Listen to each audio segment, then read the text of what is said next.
Hi, this is Praios and I'm a professional gambler and we are live now. I found this video with the very interesting topic how I got banned from sports betting using math. Arbitrage Betting Explained from Huang.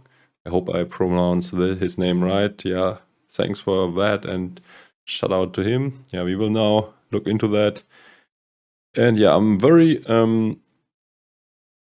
excited to learn about experiences of other players, and yeah, let's see if this is the same as mine. And yeah, I will probably have some remarks and yeah, also share my thoughts on what he says. But yeah, let's get into it. I hope this video makes sense. Didn't watch it beforehand, so yeah, let's get into it. But yeah, as this has a lot of views, I expect this to be a great one, so let's see how it goes. So a while ago, I deposited $200 into a sportsbet account, and then a couple months later, I received an email from them saying that there were changes to my account, and essentially I was banned from the platform and betting with them. By that point, I had turned my $200 initial deposit into well over $8,000, and of course, I withdrew every single cent once I heard that I'd been banned. And that was just He actually got really lucky. In my experience, if you are doing arbitrage betting, you often will get banned way quicker. And yeah, I once got banned. The quickest I was able to get banned after 0 bets. I made the account, I did the verification. I always, or most of the time, do the verification before starting to bet because yeah, in hindsight, they might claim some bullshit, and yeah, this is just. But yeah, anyways, I was never able to play to place a single bet on one side, and often I got banned after like 1, 2, or 3 bets only. So if he was able to run up 200 to 8k, he already got quite lucky that he was able to, yeah, win so much. for my sportsbet account. So I also did this with PointsBet, Tab, Unibet, Ladbrokes, and whole heap of other bookies out there. Now you're probably thinking that this is some sort of get-rich-quick scheme or some sort of scam that is all over the internet, but it definitely is not. There's like the one simple thing behind the strategy that I've used to bet on these bookmakers sites and consistently make money is definitely, firstly, not through luck either. I've been placing probably like thousands of bet by now, but Yeah, this is definitely not a get-rich-quick scheme or just gambling. It makes sense. It's mathematical approved. Yeah, you can make money doing sports bets.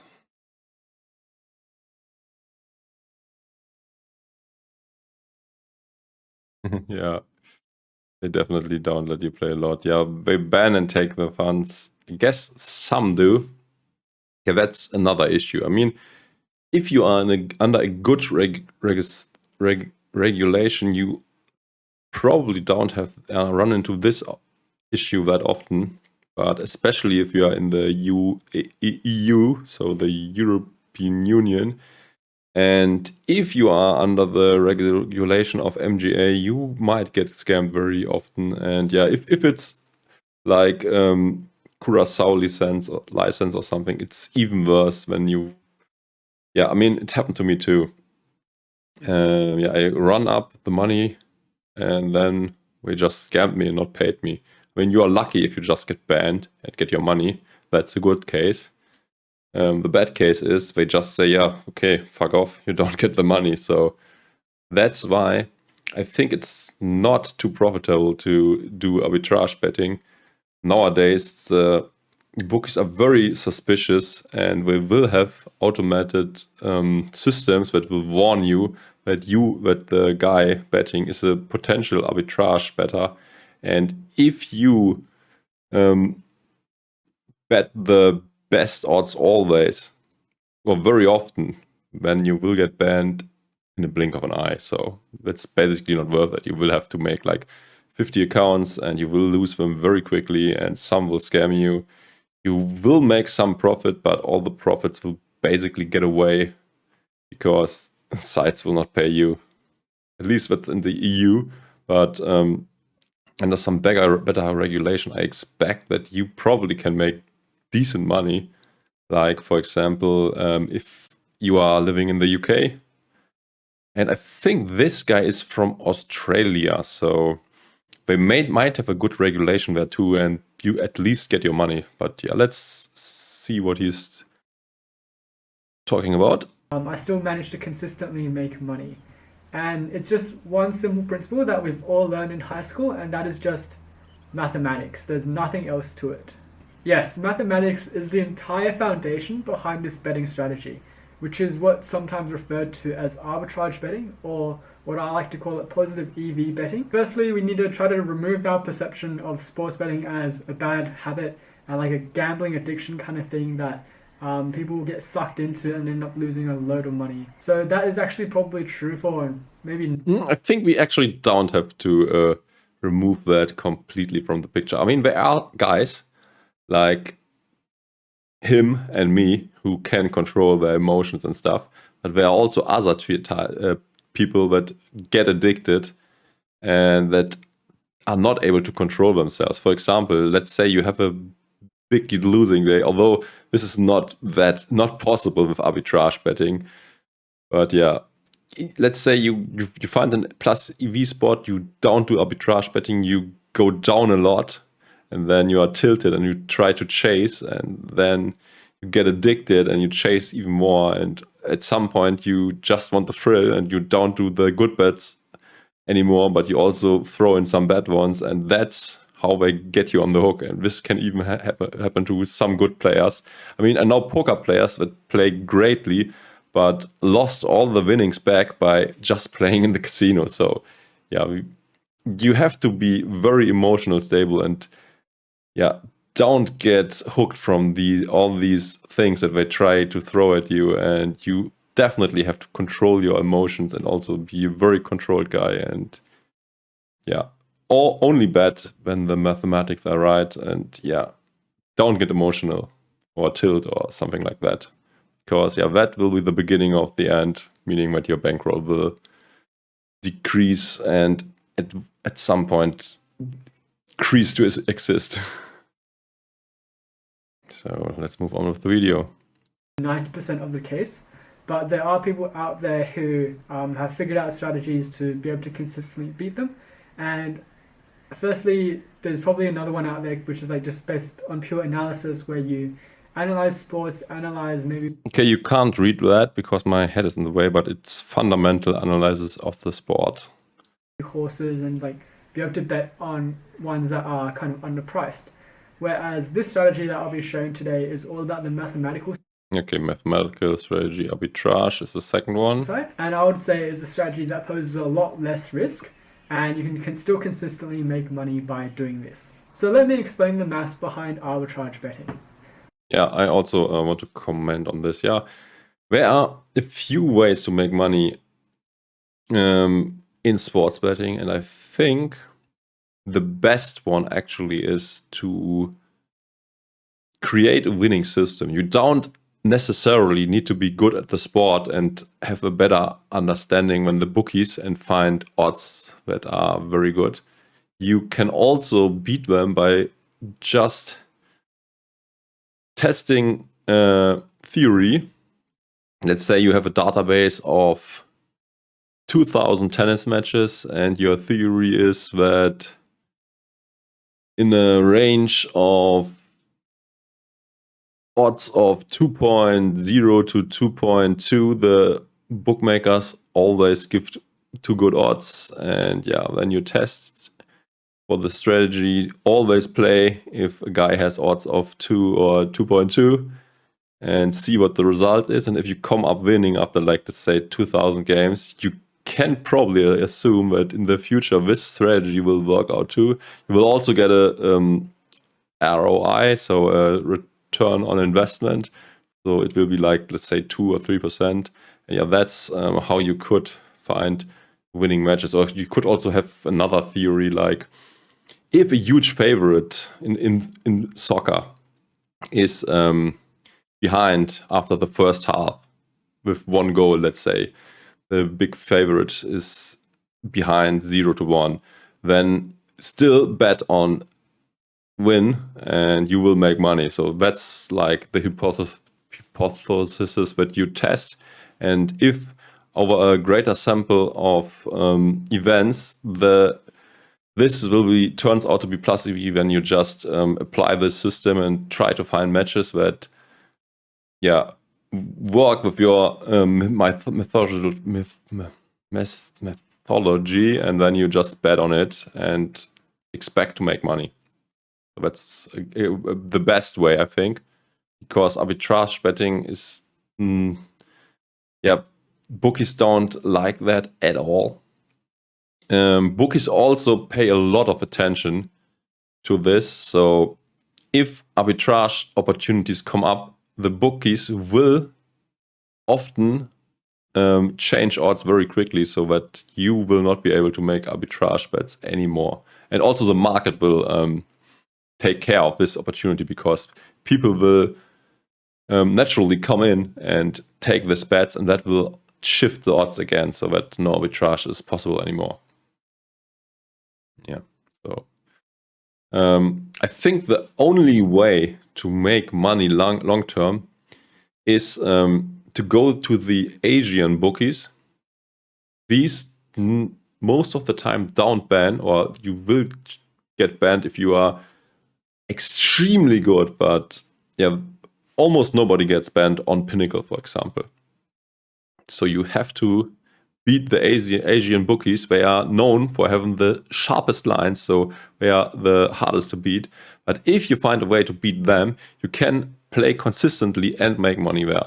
They allow that because they have a different system than the European bookies. The European bookies basically just offer some odds, and they try to take your money, and if someone smart comes in, they just ban him. And the Asian bookies have another business model. Let's say it's a two-way game. They try to have the same money on each side. And once the game is decided, they just try to earn the house edge. I mean, if you bet both sides, usually the casino makes a certain percentage. Let's say for Pinnacle on a major tennis event, it's usually like a 3% edge. So they just try to make this 3% every match. And so they also don't care if you are winning because they just want to make this 3% in every game. And that's a different business model to the European ones. They're just looking for idiots. And if someone smart comes in, they just ban him. So that's the business model from the European bookies.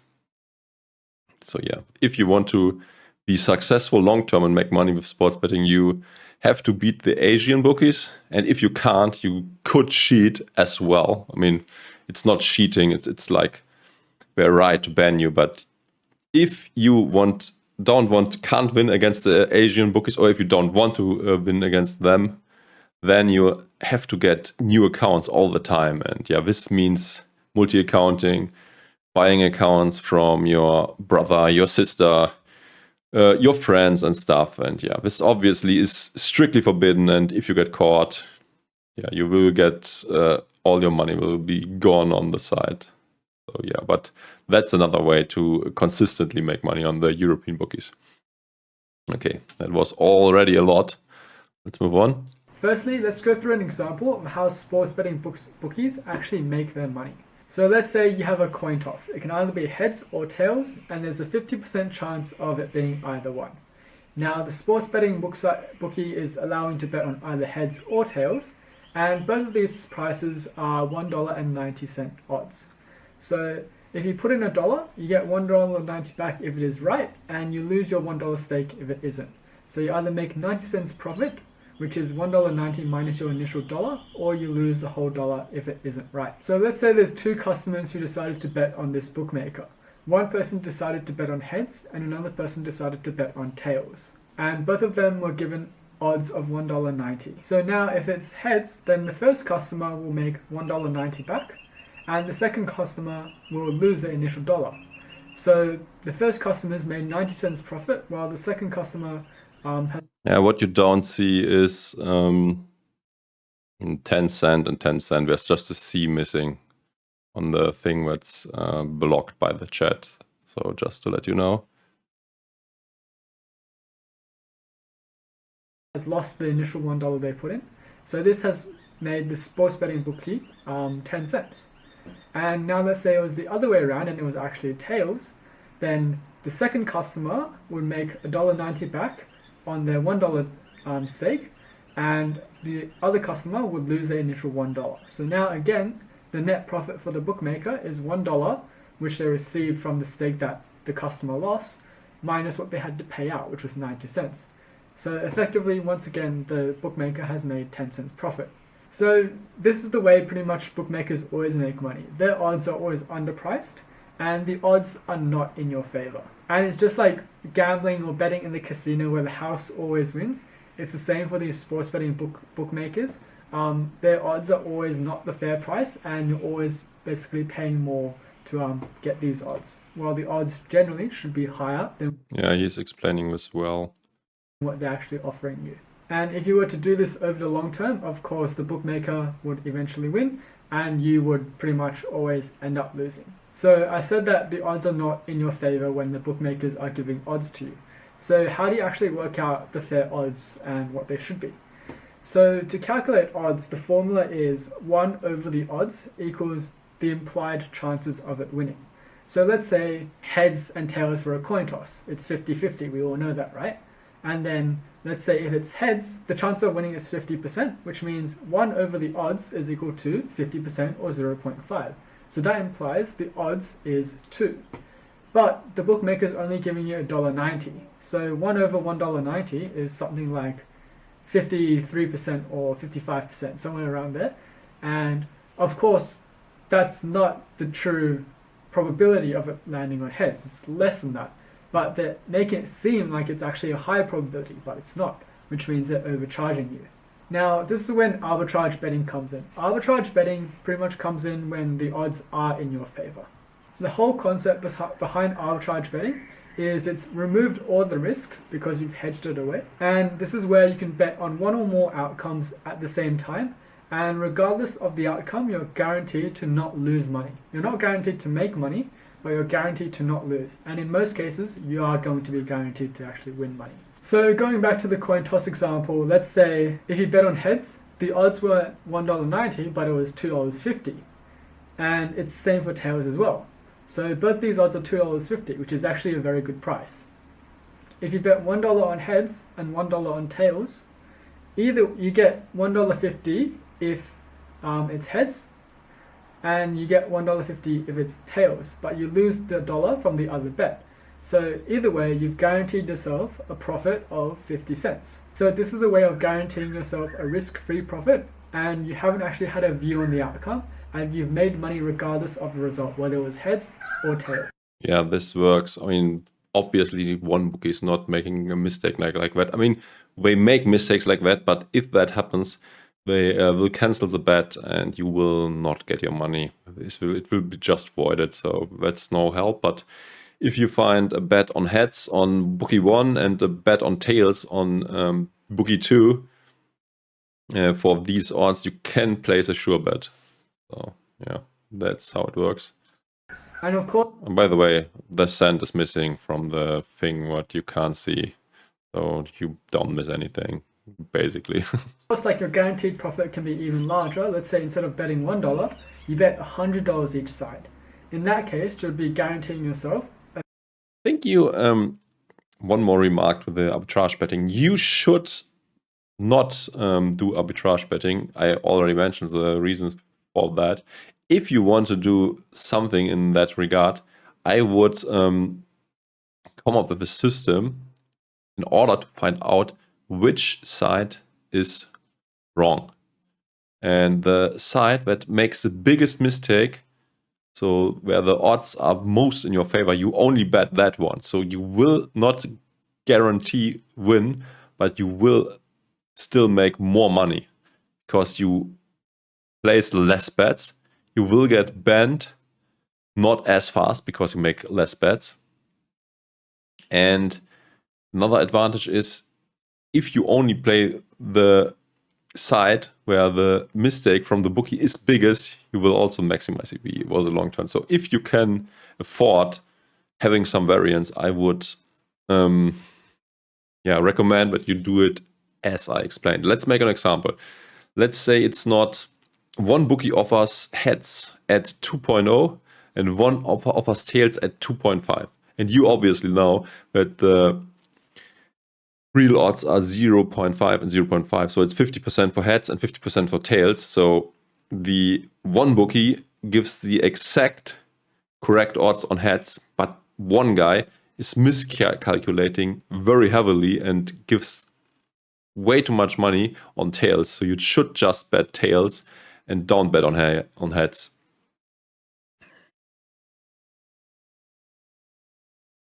A $50 profit. Now we all actually know the probability of a coin toss is 50%, either heads or tails. And unless the bookmaker was stupid or they made a mistake and wanted to go bankrupt, they would never give you a price that was over $2. So the odds they'll give you will always be less than $2 because that is where they have edge and that is how they get you. So the example where I said the odds will be $2.50 for a coin toss would never actually happen. But this is where it gets interesting. What about all these sports events where the probability of events happening is not certain? So no one actually knows, for example, in the Euros, France versus Switzerland, what is the probability of France winning? Some people might really like France and think it's probably 80%, whereas other people might think it's probably close towards 60 or 70. Like, no one knows for certain. And this is where different bookmakers have different views on the probabilities and therefore offer you different odds in regards to which team is going to win or the outcomes of the game. For example, here you can see France, Switzerland, and draw results. And you can see that the odds between France versus Switzerland on the tab bookmakers site are a bit different. And by the way, if you want to do arbitrage betting, you have to get an odds comparison website. There are many out there. And I don't want to recommend one to you, but yeah, this also is helpful if you, from time to time, want to place bets just for fun or whatever. Then you should always, let's say you just have one bookie, then you go to the odds comparison website and look up if your bookmaker is offering a good price. I mean, if other bookies in the majority have better odds than yours, then you probably shouldn't make that bet. But if your bookie is among the highest odds, then you can make the bet. So that's also a way to figure out how bad or good a bet is. Different to what the odds you might get on the France versus Switzerland on the sportsbet bookmakers site. So because of this difference, we can find better prices for each of these outcomes. In this case, we will choose to bet on France on tab. Yeah, I think this also is very suspicious if you bet like two outcomes on one bookie, and also if you like doing it by the cent, because you will have a sure bet calculator that says bet this amount on one, on draw bet amount this amount, and on Switzerland bet that amount. And if this is on the cent, then you probably so always round up or round down. So don't use cents when this is even more obvious that you are sure better and want to make whatever $2 on this game. And we could choose to bet on Switzerland and draw on sportsbet. But even then, this doesn't guarantee there will be an arbitrage. There actually needs to be quite a bit of a skew in terms of these pricings before you actually get to that arbitrage level where you can guarantee yourself a profit. So I'll explain the outcomes and probability of, for example, this situation. The total implied probability is 1 over each odds, so 1 over France win odds, plus 1 over draw odds, plus 1 over Switzerland odds. And that's the total implied probability. In both cases, this is greater than 100%, which means the bookmaker has the edge. And that extra amount over the 100%. Yeah, yes, you see how much the bookie's edge is in there. So on the one bookie, it's 106%, for example. And if you can combine the odds in a way that it's getting below 100%, then you found a sure bet. Is how much they're pretty much taking off their customers. Now, if you, for example, tweak it and you, instead of using all the odds on the same bookmaker, but choose the highest odds for the different bookmakers, depending on the result, each individual result, then you get something a little bit less, but it would still not be categorized as a... Yeah, not a sure bet yet. Okay, he's saying what I just said to you. Yeah, you have to get it below 100% in order to find a sure bet. Arbitrage.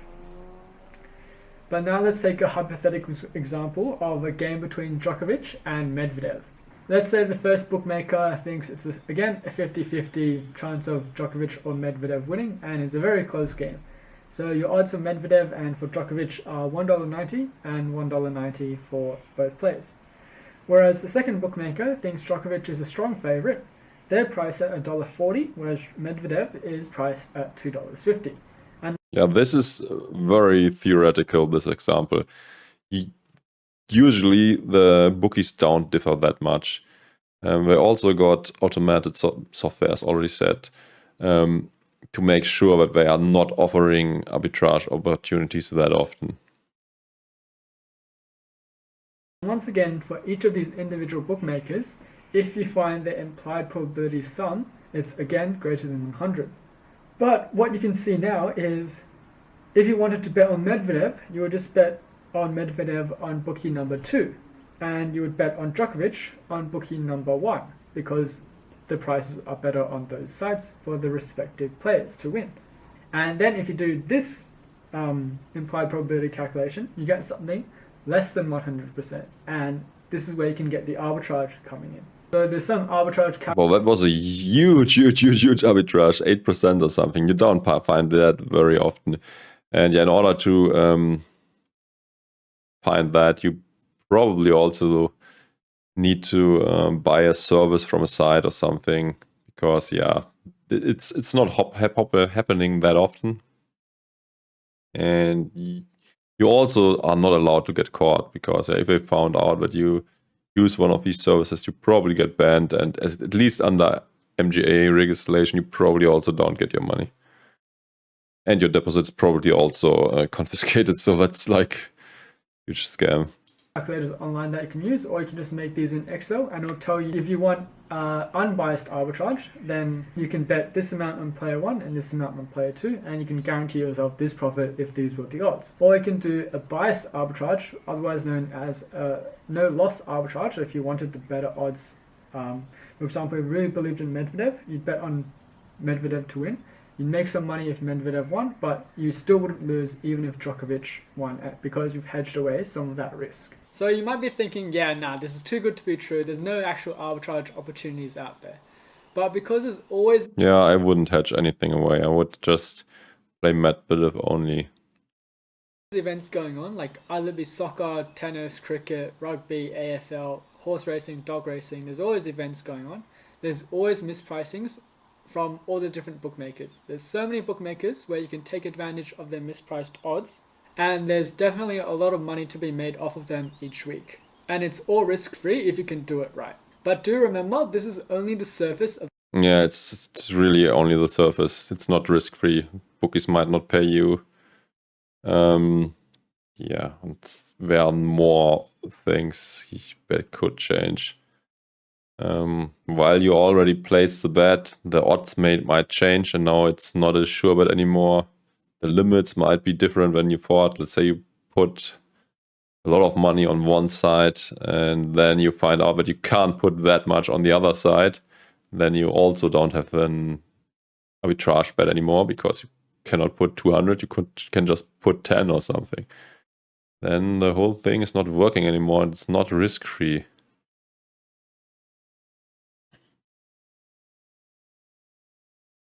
It can also happen like once one casino, one bookie says afterwards that he accidentally put in a mistake or a mistype or something, and that the odds were wrong, and then on the one side the bet is cancelled, and on the other side it still counts. That's also another thing that might happen to you. Yeah, let's see what he says about that. Arbitrage betting, and it's just the most basic foundation and examples that I've used. It can get a lot more complex to this. For example, let's say when there's 7 horses in a race, or when you're doing multis, and it gets a lot more complicated than this. So I highly recommend you do your own research before you actually put any money into it. Doing multis is very, very smart, because usually the multiplicator bets, when you row 3 bets after each other, and all the results have to come when you multiply the odds, and usually only fish do that. I mean, or let's say whales, bad players.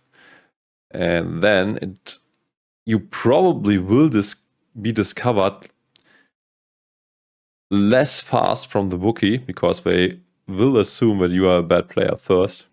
And you will actually also increase your edge, because if all these multiples are plus EV, then the edge does not goes up exponentially the more plus EV bets you put together. So if you combine 4% and 4% edge game, the edge will be higher in the end, because these odds will be multiplied, and that's very, very good. I mean, I think I already made a video about that, but not sure. But trust me, if you are able to find plus EV bets, and you can also do accumulator bets or multiples, or however they are called, then do that. The variance will be higher, but also your EV will go up exponentially. This is not financial advice or anything. This is just sharing a mathematical strategy to demonstrate that mathematics is probably something useful that you want to learn if you wanted to make money. It's obviously no financial advice. Definitely a viable option. And it can also be very easy to make mistakes. For example, the odds might change really quickly, and suddenly you've lost your arbitrage opportunity. Or you Ta-da! What I said. Have a betting limit that you didn't realize, like in the terms that too. and conditions, they might say you're only allowed to bet $200 at this price. There's even been times where I've made mistakes myself. Like this was early on when I started betting. I thought I was betting on one horse, but I ended up betting on another one. So I was cheering for it all the way. I thought it won, and then in the end I didn't. I actually lost a few $100 from that. Ultimately though, if you were to pursue something like this, after you've done all your hard work and all your research, there's only one problem that you're going to be having. And that is that you'll eventually, inevitably, be banned from these bookmakers. Yeah, for sure. And you will get banned quite quickly. Yeah, and if you are lucky, you just get banned and get your money. If you are unlucky, they might also decide to keep your winnings and or deposits. And then it's very hard to stay plus EV if some of the bookies will scam you in the process. So it's very important, if you do something like that, to only stick to the most reputable sites, and even they might try to pull some shady things on you. At least that's my experience. By the way, this also is true for casinos. You will be able to identify plus EV opportunities. For example, if good promotions are running, this might overcome the house edge. Or basically promotions, or you could do on blackjack, you could do something like card counting. And there will always be things that increase your edge. Or let's say we have a jackpot game, and at some point the jackpot is so big that it becomes plus EV to play the game. So examples like that, you just have to find the opportunities. I think it can even be the case that casinos make a mistake and have a game that's plus EV if they are very stupid. And if you identify that, you obviously also make money. But all this also have the same problems. You will get banned, and you might also lose your winnings and deposits, because the site makes some claims like you are cheating, you are manipulating the game, or whatever. Sometimes they even have something in their terms like professional gamblers are not allowed to play here. Then you win, and they just say, yeah, you're a professional gambler, we found out. And if you ask what the criteria are for a professional gambler, they just will not answer you. And but they will say, yeah, unfortunately, we have to confiscate your balance. So yeah, this actually happened. I know that for sure. So, and this even was on a reputable site. I mean, it didn't happen to me, but to someone in my network. It was on Mr. Green, where they said, yeah, you're a professional gambler, and that's why your account is closed. And he was like, oh, okay, that's okay. What about my balance of whatever it was, like 25K? And they said, yeah, that's also now confiscated. So just a fucking joke. Because you're making too much money off of them. Like for me on Sportsbet, I turned $200. What was an additional $200 like deposit into well over $8,000 like within a few months. Like that's probably like over 1,000% return on investment, and that is something you can easily attain. Like that was through no luck at all. Like it's way more than 1,000%. 1,000% would be 2K, but it's 8K, so it's 4,000%, I think. It was just I actually expected to make that much, or around there. Like by that point, like luck is phased out after you've bet so much. Like luck is no longer a factor, and it's just how much you're expecting because of your smart strategy of arbitrage that you're playing. But yeah, Yeah, that's correct. I mean, over the long term, if you find good bets only, then luck and bad luck, counters each other's out. You get lucky in some, unlucky in others, and in the end, it will all even out, and then you will just see your true edge after the sample is big enough. That's statistics. Eventually be banned, but by that point, you probably would have. Yeah, and if you got banned, you have no other option than end your career or get accounts from friends and family and continue playing there. But yeah, that's a go against the terms and conditions, and yeah, you will get punished severely if they find out, and they have a lot of possibilities to find out what's going on. So yeah, just to give a few examples, you cannot use the same IP address, you cannot use the same computer, because if you use the same computer, they have almost every computer is like unique, and yeah, so they will find out if the same guy is that, even with a different internet connection. Or maybe you write the same way, you behave the same way. They will all, they will put the puzzle together. I mean, even if you did everything right, get a new internet, get a new computer, they might just claim it and take your money. If you are under MGA legislation or Curacao license, then they will just be fuck off. They might not even have a good reason. They might just say, okay, you committed fraud, when they give you your terms and conditions, basically quoting everything that has anything to do with fraud, and then you say your money is gone. When you ask, what exactly did I do from these points? In my opinion, or I'm pretty sure I didn't violate any, then they say, fuck off. You have the points, you did something wrong, your money's gone. Happened to me several times already. And yeah, if this is a shady license, you probably cannot expect any help from the operators. And it will often be also hard to get the money. I mean, often these casinos are in some sort of banana republic, and the legal risks are very, very huge. And yeah, even where do you sue them? Do you sue them in your home country? Let's say it's Austria or Germany. Then you have even more things to consider. What's the legal situation here? Do they even have a license? I mean, do the license counts here? I mean, are they allowed to offer gambling? I guess the answer will be no.